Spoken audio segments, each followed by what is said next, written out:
Assalamualaikum warahmatullahi wabarakatuh. Eh, Pada hari ini saya akan membahas mengenai sejarah kebudayaan Islam, khususnya pada kelas 4. Adapun tema pada eh, kali ini yaitu mengenai kepribadian Nabi Muhammad SAW. Adapun Nabi Muhammad itu memiliki kepribadian yang sangat luhur. Artinya kepribadian itu sangat banyak dicontohkan di berbagai aspek dalam kehidupan sekarang.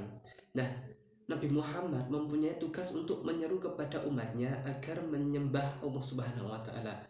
Untuk menyampaikan tugas yang diembannya, beliau mempunyai kepribadian yang sempurna.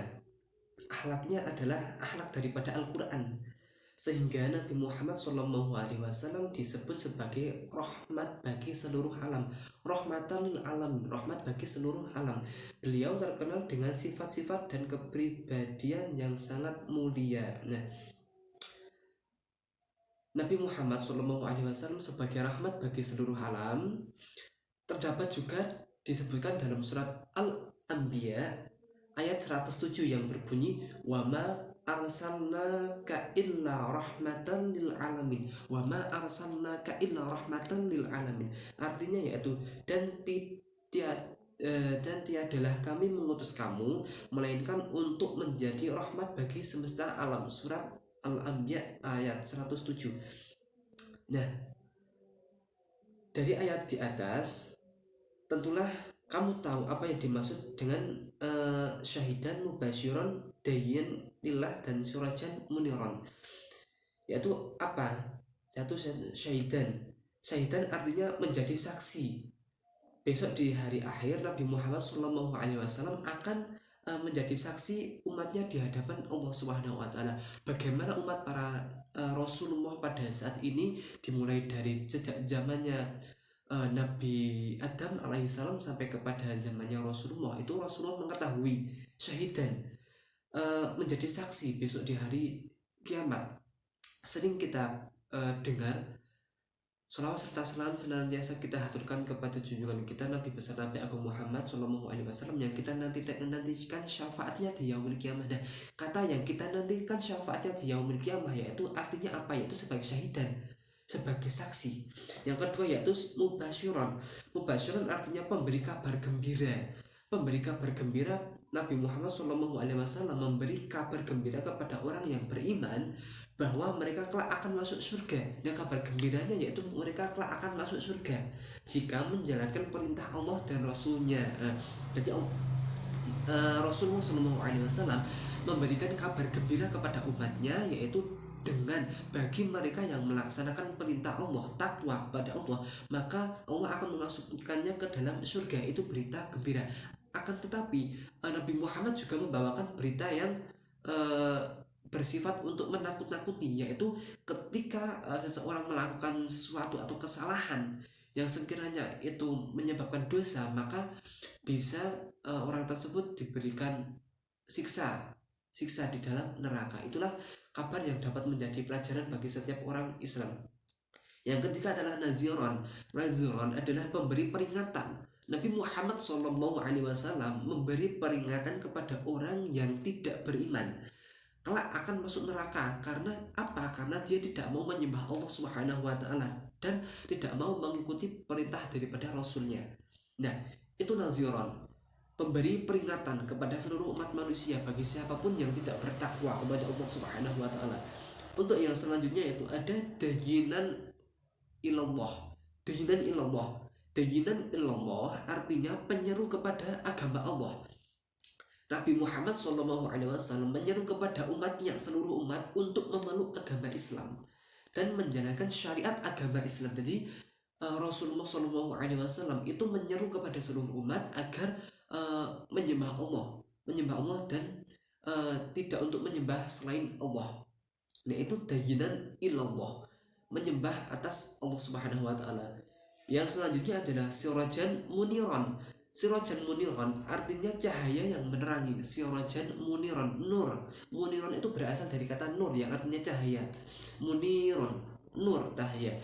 Nah, artinya cahaya yang menerangi. Allah Subhanahu wa taala memberi tugas kepada Nabi Muhammad SAW untuk menerangi umat manusia dengan ajaran Islam. Jadi Rasulullah SAW itu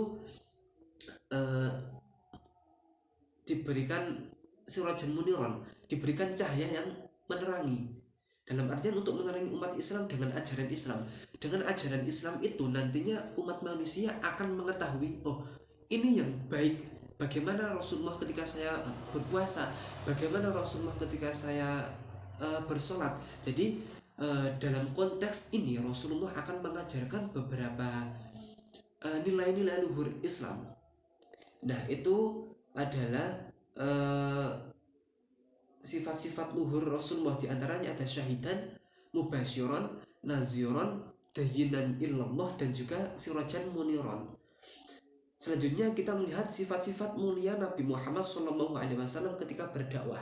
Tentunya Nabi Muhammad SAW ketika berdakwah itu harus melewati beberapa rintangan yang sangat berat sekali menghadapi kaum kafir Quraisy pada saat itu.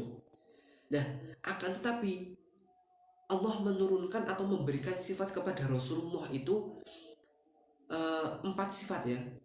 Sidik, amanah, tabligh, dan fatonah. Ya, adapun sidik itu apa? Sidik artinya jujur dan benar. Bahwa Rasulullah SAW memiliki sifat yang jujur dan benar dalam setiap perkataannya maupun perbuatannya. Beliau mustahil bersifat kidib yang berarti berdusta. Rasulullah SAW tidak pernah berdusta sama sekali. Karena apa? Karena Rasulullah memiliki sifat sidik, baik itu dari lisan ataupun dari perbuatannya. Yang selanjutnya adalah amanah. Amanah berarti terpercaya, bahwa Rasulullah SAW selalu menjaga amanah yang diberikan kepadanya. Mustahil sekali Rasulullah itu bersifat khianat yang berarti mengkhianati amanah. Misalnya Rasulullah dititipi suatu harta atau benda hasil daripada peperangan. Nah, Rasulullah menjaganya dengan baik karena apa? Rasulullah memiliki sifat amanah yang artinya terpercaya. Tidaklah mungkin Rasulullah itu berkhianat kepada orang yang menitipkan kepadanya. Yang selanjutnya ada tabligh, yaitu mengandung arti menyampaikan. Nabi Muhammad SAW berkewajiban menyampaikan perintah larangan Allah. Mustahil beliau bersifat kitman yang berarti menyembunyikan perintah dan larangan Allah.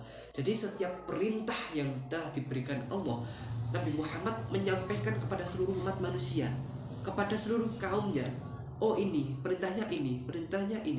Misal, perintah untuk sholat, Rasulullah menjalankan atau memberikan perintahnya kepada seluruh umat manusia pada saat itu, kepada kaumnya, bahwa sholat adalah yang pertama kali akan dihisab besok di yaumul qiyamah, yaitu sholat, seperti itu.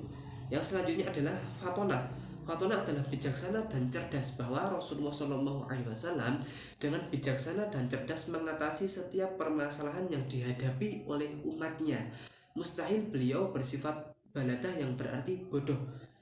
Dengan bijaksana dan cerdas mengatasi setiap permasalahan yang dihadapi umatnya. Bayangkan saja, dulu itu terjadi beberapa suku di kota Mekah. Suku banyak sekali. Suku yang terbesar itu adalah suku Khazraj ya, biasanya suku Khazraj itu memiliki bagian yang sangat luas. Akan tetapi suku Khazraj, suku Quraisy itu salah satu suku yang sangat besar, dan dia karena memang pada zaman jahiliyah, sehingga pada saat itu sering terjadi peperangan. Nah, Rasulullah datang itu dengan menggunakan sifat fatonah, bijaksana dan cerdas. Dapat gampangannya kita berbicara itu dapat meluluhkan hati para pemimpin, sehingga tidak terjadi tumpah darah di Mekah pada saat itu. Sifat mulia para sahabat ketika berdakwah. Nabi Muhammad SAW memiliki banyak sahabat yang luar biasa. Di antaranya yang paling terkenal yaitu sahabat Abu Bakar As-Siddiq, Umar bin Khattab, Utsman bin Affan, dan juga Ali bin Abi Thalib. Perjuangan para sahabat dalam ikut berdakwah menegakkan agama Islam tidak ternilai jasanya, sehingga Allah Subhanahu wa ta'ala membalas perjuangan para sahabat dengan jaminan masuk surga. Nah,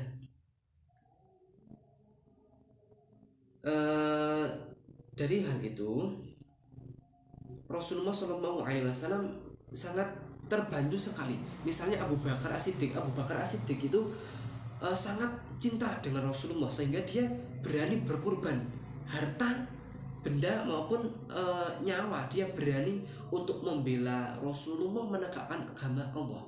Nah, itu adalah perjuangan para sahabat. Sebenarnya banyak sekali, tidak hanya 4, akan tetapi dia yang biasa kita kenal saja ya. Nah, selanjutnya ada kepedulian Nabi Muhammad terhadap sesama.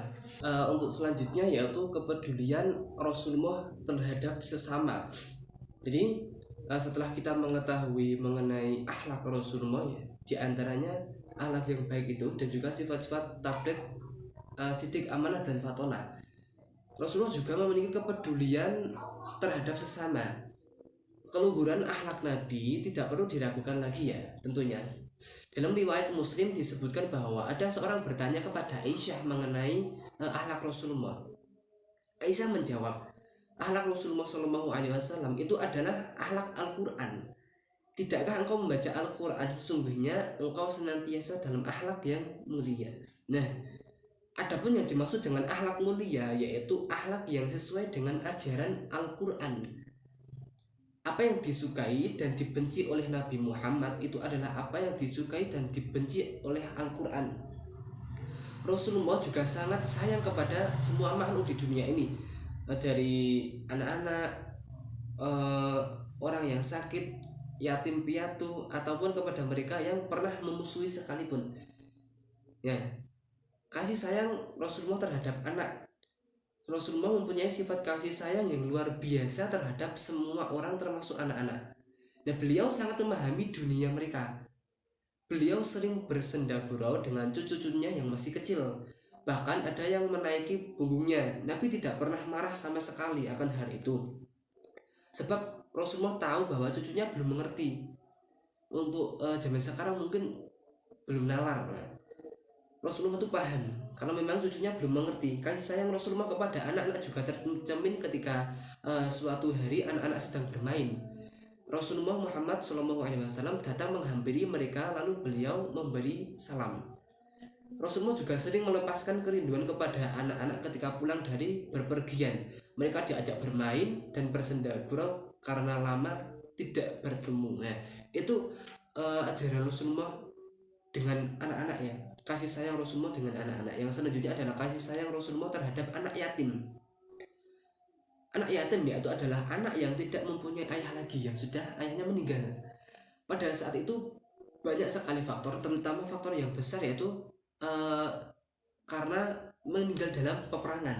Nah, mereka selalu hidup dalam kesulitan biasanya, baik itu harta, benda, dan sebagainya. Menganjurkan kepada kita supaya peduli terhadap penderitaan anak yatim dengan menyantuninya.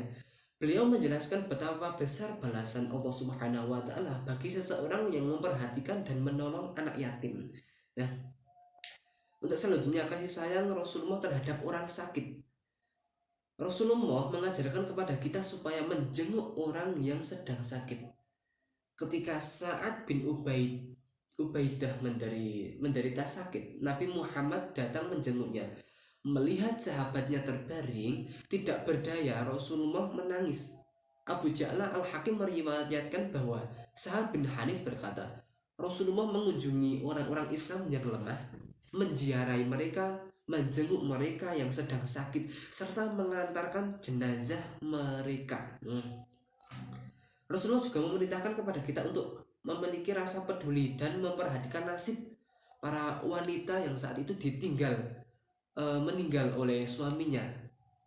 Dari riwayat Abu Hurairah bersabda, orang yang berusaha membantu wanita yang sudah memiliki suami yang meninggal bagaikan orang yang berjihad fisabilillah. Itu adalah Rasulullah bersabda seperti itu. Selanjutnya kasih sayang Rasulullah kepada orang yang sudah memusuhinya. Pernah Rasulullah itu menjumpai orang yang memusuhinya. Sejak diangkat menjadi nabi hingga akhir hayatnya terkenal sebagai orang yang mempunyai sifat pengampun. Mereka sering melakukan tekanan-tekanan, namun Rasulullah tidak memiliki rasa dendam sama sekali.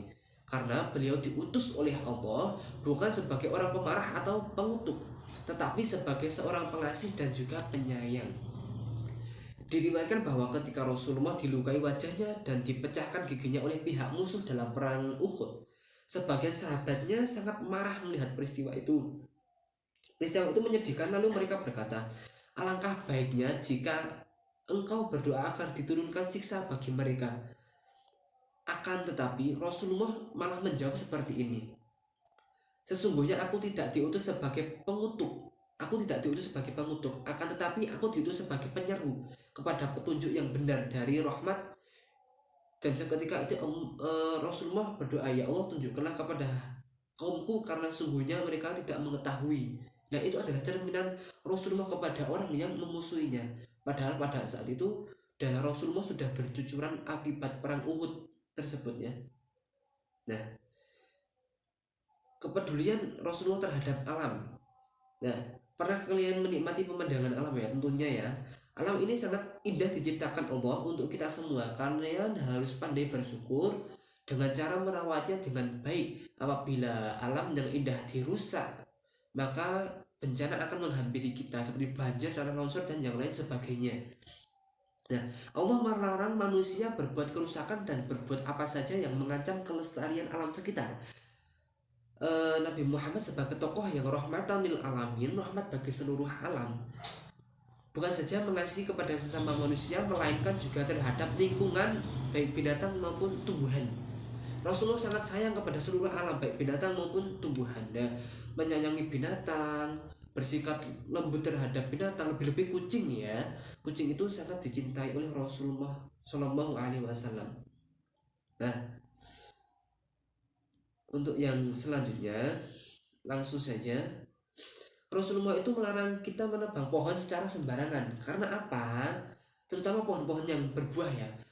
Beliau menyuruh kita untuk menanam tanaman yang bermanfaat. Kita tidak boleh berbuat kerusakan di muka bumi karena Allah tidak menyukai orang-orang yang berbuat kerusakan.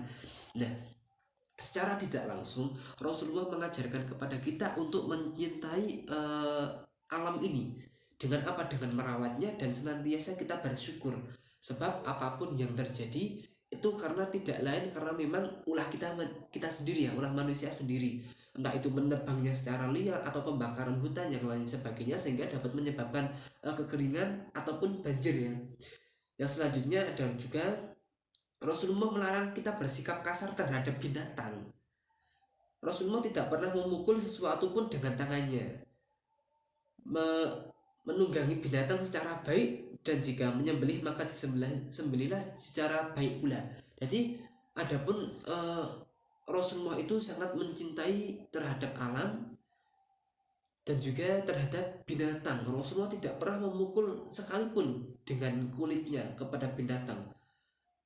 Akan tetapi ketika Rasulullah menungganginya atau Rasulullah menyembelih itu biasanya dengan menggunakan hati nurani yang lembut. Jadi seakan-akan binatang itu merasa nyaman ketika berada di dekat Rasulullah Shallallahu Alaihi Wasallam. Nah, demikian penjelasan mengenai sejarah kebudayaan Islam tentang akhlak-akhlak Rasulullah. Semoga pada rangkuman ini memberikan manfaat bagi kita semua. Amin ya rabbal alamin. Saya akhiri ihdinas siratal mustaqim. Assalamualaikum warahmatullahi wabarakatuh.